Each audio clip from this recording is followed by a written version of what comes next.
Hands Off My Podcast is a proud member of Darkcast Network, where the light shines brightest on our indie podcasts. Hola, my beautiful humans. This is Jasmine Castillo. And this is MW. Bringing awareness of murdered and missing Indigenous women, girls, two-spirits, the LGBTQ community, Asian American, Native Hawaiian, Pacific Islander, Black Indigenous people of color. These are their stories. So, welcome to Hands Off My Podcast.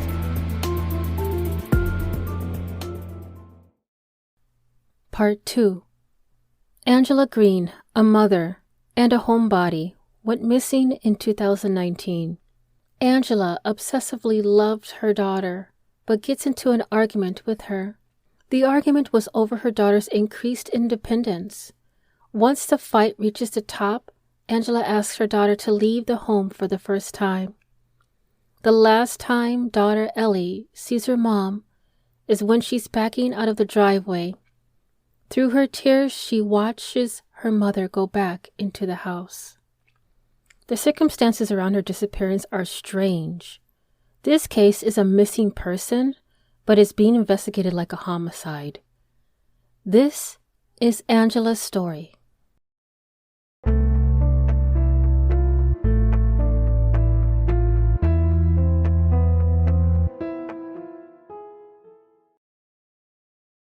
Ellie did not return to the family home to spend the night again, as being at home gave her a lot of anxiety.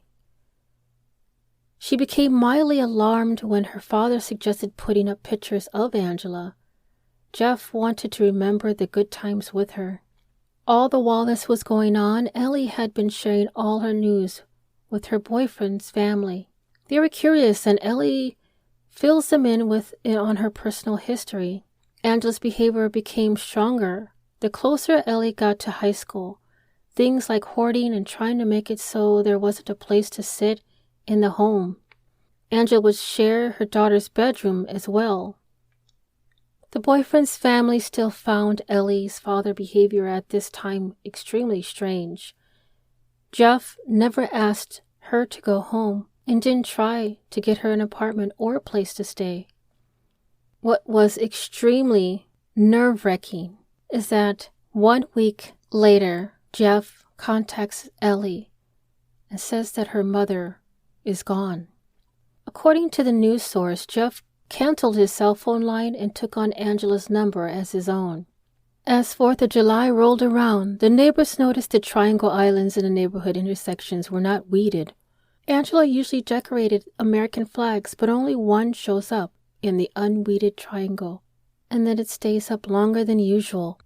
July 16th, on the way to play in a frisbee tournament at the local high school in Blue Valley, Jeff texts asking to meet in person.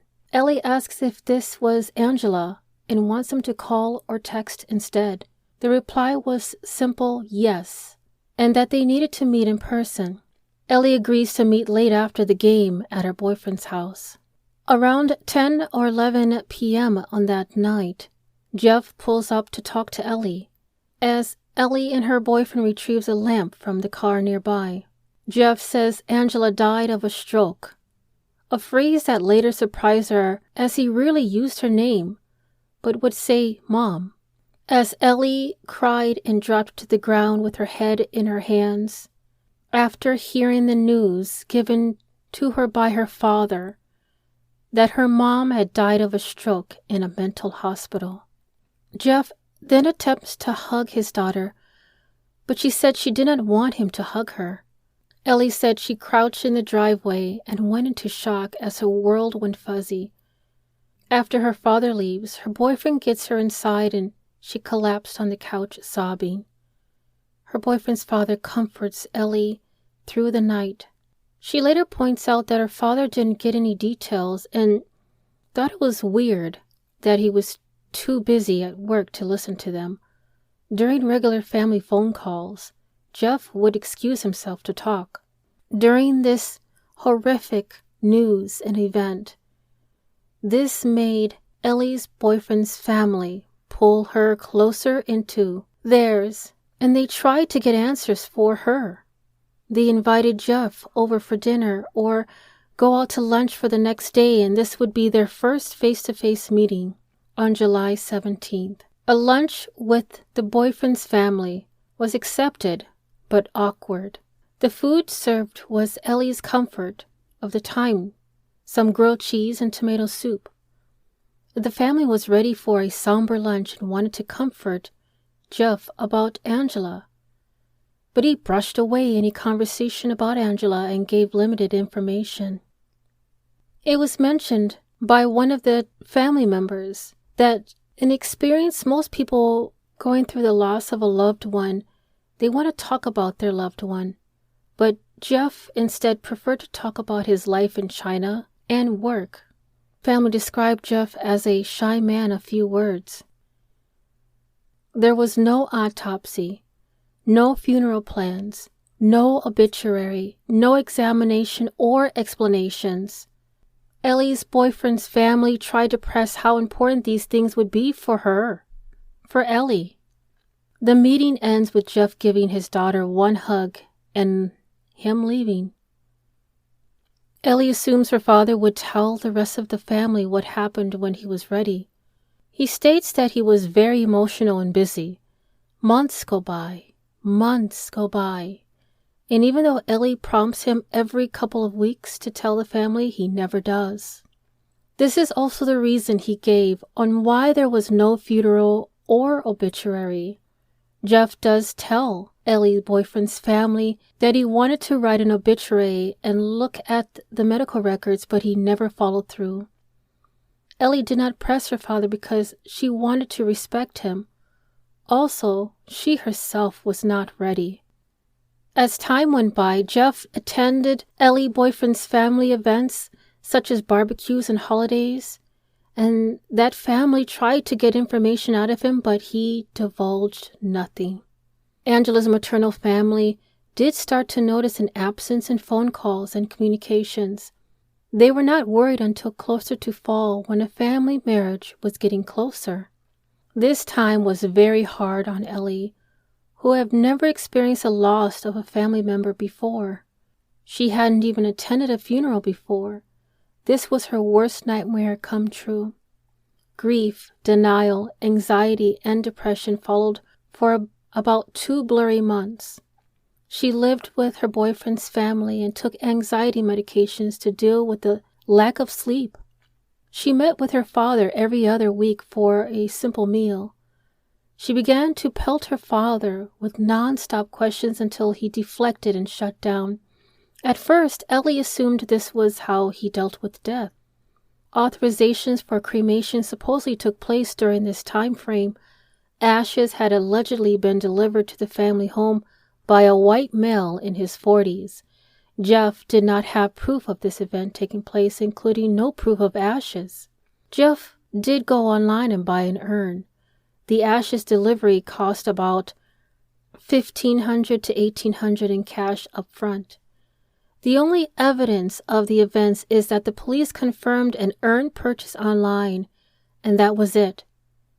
Jeff had texted a photo of an urn at one point, and it is a dark red marbled urn with a silver rim. There were cobwebs attached to it.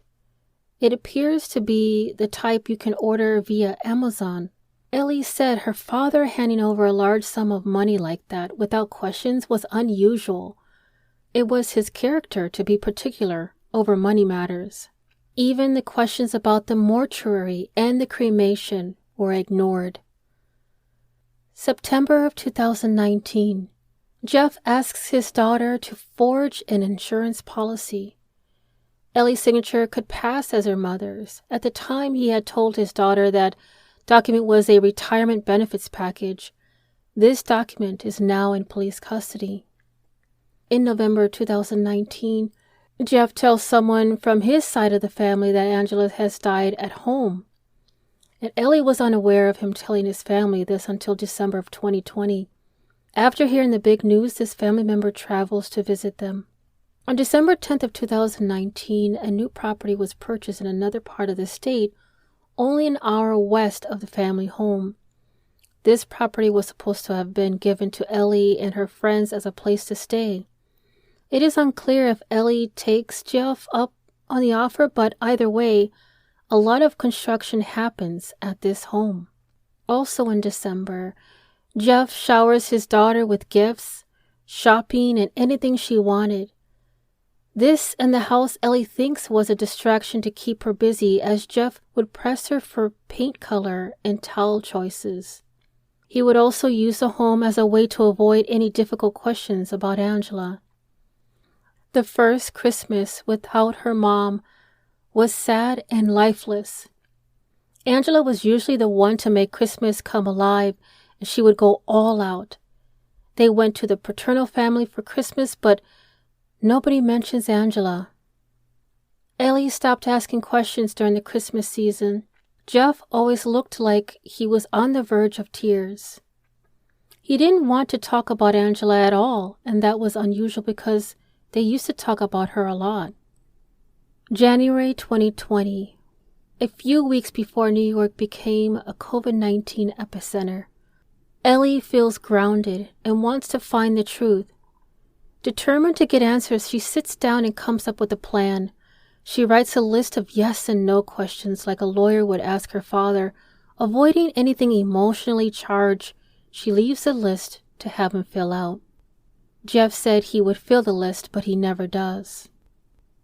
On February 13th, 2020, Ellie decides enough time has passed and she was going to reach out to a maternal family herself. She chooses to call her aunt from New York. It's her first phone call on her own to her aunt, and they've not spoken in 3 years. Her aunt watching TV in the living room when Ellie calls. At first, her aunt was happy because she has not heard from the family in 8 months. The gaps in the contact time are not unusual because both sisters live in separate lives. Ellie recalls that this emotional call, and she spent a long time crying before choking out, "Mom died." Her aunt was in shock and confused why Jeff hadn't called her instead. Then she was trying to get up and prepare to fly out because she hadn't realized the death had happened a month prior. I looked at the calendar in the kitchen and it was the 13th, so I asked, how could she die on the 16th? Her aunt asks for proof of her sister's death after she talked with her own daughters. Ellie's aunt urges Ellie to find a death certificate. Jeff had claimed that there was one at some point in time but never produced it. Her aunt, after hanging up with Ellie, immediately attempts to call her sister, leaving voicemail and texts. Allegedly, Jeff listened to them, clocking every text and call. February 14th. Ellie skips her college classes and drives to Topeka, Kansas Vital Statistics office. They were not able to find Angela Green's in the system. They did a nationwide search and still nothing. The only document on Angela was available, and that was her marriage certificate to Jeff Green. Quote, "My stomach sank," end quote, Ellie Green said. I knew something was very wrong. It was even dug deeper that the Homeland Security, Immigration, and Customs Enforcement investigated. They did not find any evidence of her leaving the country. Passport, driver's license, keys, wallet, purse, and money in the bank, all still there, left behind, untouched. February 15th. Ellie confronts her father in the kitchen and asks him, what state did Angela die in? Jeff tells her it was Kansas, and she replies she knew that wasn't true. At first, Jeff responds in anger, and according to Ellie, his face contorted, saying, "Well, how do you know?" Once again, Ellie requests a photo of the death certificate, but he does not follow through. This is the last time Ellie will see her father in person until at least December of 2020. She thinks her father had not expected her to be so outspoken. Angela's sister called in a welfare check after the news of the death certificate was not found. Jeff tells police that Angela was alive and that she went out with a friend. Jeff May also said that she went out partying and didn't come back. Ellie finds this lie comically grim, saying, "This is a really bad lie." Jeff gives no further details. Again, Ellie points out that her mother was a homebody and didn't go out. Quote, "She never left. She never left. Honestly, even to go to the grocery store, she would have had someone like me or Dad with her. She didn't go out on her own ever," stated Ellie. He said that she was out partying with friends and would be back later that night. "My mom never drank, never smoked, never went to a party." Police call Ellie later to ask her where her mother was, and she tells them that her father told her that her mother died. February 18th, Angela's sister reaches out to Ellie about a wedding invitation. Sadly, she told her aunt that her mother had died the year before. The family demanded to see a death certificate.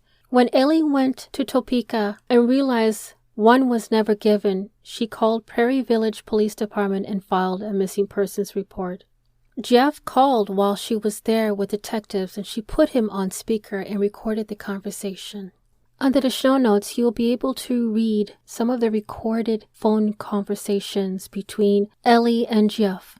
In short, Ellie asks her father why he made up the story about the parking lot. Jeff said he didn't want her to think her mother ran off or disappeared. Insisted he didn't hurt Angela and that he wanted to get her mental health help, but also didn't contact any doctors. In the same month of February, the police did arrive at the home again after the welfare check to ask Jeff more questions. He allegedly changed the story from "she'll be back later" the previous night to "she'll be back this weekend." Again, the police revisited the home of Angela and Jeff answers the door. He then hands them the criminal defense attorney card, then refuses to speak any further. On February 25th, the police asked for help for the case, hopeful for tips. It was estimated after February that Jeff's cell phone records had been investigated by police. There was no useful information found. Ellie said her father often left his cell phone at home anyway. His co-workers had nothing to say. One person mentioned that Jeff said he would be gone for a few days because his in-laws were in town. Except Angela's parents had not visited the USA since the 2000s, and Angela's father is deceased. Law enforcement checked traffic cameras and surveillance, but since there was a gap in time from 2019 till now, the data is gone. The large payment for the cremation turned out to be a lie and is untraceable. The law enforcement was able to confirm that Jeff purchased an urn online himself. In my opinion, I believe Ellie did the best thing, and she recorded each and every phone conversation with her father, Jeff. MW has suggested that the best place to go would be Profiling Evil on YouTube or Fox 4 News, which I did have the links in the show notes. By March 11th, 2020, which was a Wednesday, the neighbors now finally identify the official news. They did notice Angela's absence from the unkept yards. Some said they texted Ellie for news, and some thought Angela had returned to China. These neighbors may have also called in a welfare check, but it is unclear what the time frame for this was. The police issued 2 search warrants, both in connection to Jeff. A search is made at the family home on Tomahawk Road and a storage property on North Woodland and Northgate. The third property in Lawrence was omitted from the warrants. A judge ruled that there was a big time gap between the disappearance and the home purchase. Yet this home gets searched in December of 2020. The property on North Woodland and Northgate was broadcasted on the news, and you can see a small clip of the grounds. The news reports nothing is found. The property is large with big spaces, a small pond, and some wooded areas. This property was a leased property and several companies used it. a trucking company, a logistics services. Truckers had stated that their trucks were even searched. There was dives into the water and searching of used boats on the property. The police talked to the neighbors around the Olathe property, which is the one I mentioned, North Woodland and North Gate. They told them that they were looking for the body of Angela Green, then said an older man had killed her. During the search at the family home, Jeff was taken to the police station. The police said he did not speak a word, not to use the restroom, not to ask for water, nothing at all, and the police said it was very strange. At the family home, a silver SUV was taken out of the garage and towed away for testing. Luminol was placed in the windows and the backyard was dug up under the protection of a tent. It's unclear if the cadaver dogs have been brought to the location. After the search warrant was completed, Jeff changed the locks out on the home. Ellie could not access the home even with some of her things still being there. During the search, the police broke down the front door, so Jeff had to replace that as well. Around this time, Jeff becomes more withdrawn and won't allow Ellie at the home unless he's there as well. By June 2020, Ellie prompts her father to look for her mother's black purse and tan wallet and check for notes for her. Ellie says, "I made her things and wrote her things, and she would take them with her when she went driving." Jeff says he hasn't gone through everything. During this phone call, Ellie attempts to receive comfort from her father, and it is quickly redirected. Estimated between March and July of 2020, Ellie finally goes public about the situation with a removed Instagram post. The post has now been reinstated. It was a photo of her mother holding an infant Ellie and a long caption explaining what happened. On July 27th, Ellie goes to the news and pleads for leads and tips. The police also ask for help. She is talking with the public media more, and her paternal family withdraws more. Ellie takes this hard because it felt like losing more family members. She is interviewed by police about the timeline many times now. By October 30th, 2020, Fox 4 releases texts and recorded phone calls. It helps document the many stories that Jeff has told his daughter. Prairie Village Police said no new developments have happened, no active leads, and no tips. There are in fact-finding stage. The case is dormant but not forgotten. On December 1st, 2020, Angela's story is published on Dr. Phil. In it, she outlines that Jeff never refers to Angela as Angela but always as Mom. Never before revealed information was made public that profiling evil had been found. Things about the home and life insurance policy, these tips have been turned into the police and they had permission to share. Ellie collected dirt samples from the Lawrence home and gave them to investigators. They placed the samples in different places and had cadaver dogs search for them. Each time the dogs mark all the samples positive. They turned this tip in as well. And what's even bittersweet is that Angela and Ellie used to watch Dr. Phil together. December 22nd, 2020. A search of the Lawrence home. The search was through the home and backyard.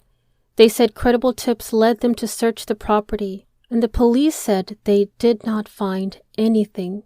This home has undergone a lot of construction by Jeff and his brother, according to Ellie. They hired a pickup truck with cash, and Jeff took off a few days of work. Ellie worries her mother's body could have been moved. Law enforcement said they questioned co-workers and neighbors, but they didn't know anything. This is a home that had positives from the soil samples collected by Ellie for the Dr. Phil show. This is what finally allows the judge to sign a warrant for a search. This is also the home with the suspicious mound of dirt. January 2021. The same Detective Sergeant Adam Taylor says that the Prairie Village Police has had 150 leads in this case. Between January 9th and February 1st, investigators are waiting on lab results for evidence involved in the disappearance. They are also working with the FBI and the KBI crime labs. They also say that Jeff has not aided the investigation at all. 3 total warrants have been issued at the time. On September 10th, a GoFundMe was created with the intent to fund a private investigator for Angela by her family. I will have that link in the show notes. On September 17th, 2021, Angela's case is going to court as a civil issue by wrongful death suit against her husband. The civil suit could uncover information that would help build a criminal case in the future. This case is currently under investigation.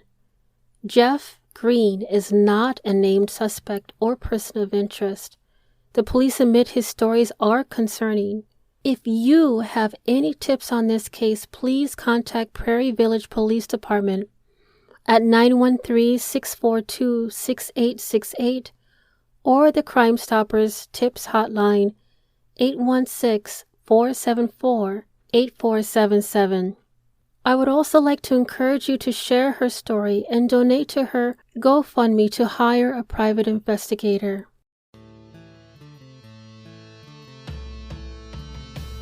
Thank you for listening to Hands Off My Podcast.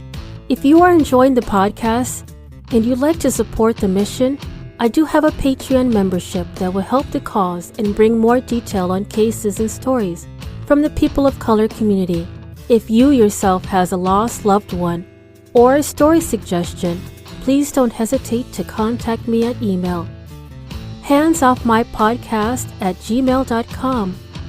And if you are only able to support in another way, please give this podcast a 5-star rating on Apple or Spotify and continue to listen to upcoming episodes every Thursday, wherever you listen to your podcast. Dios te bendiga.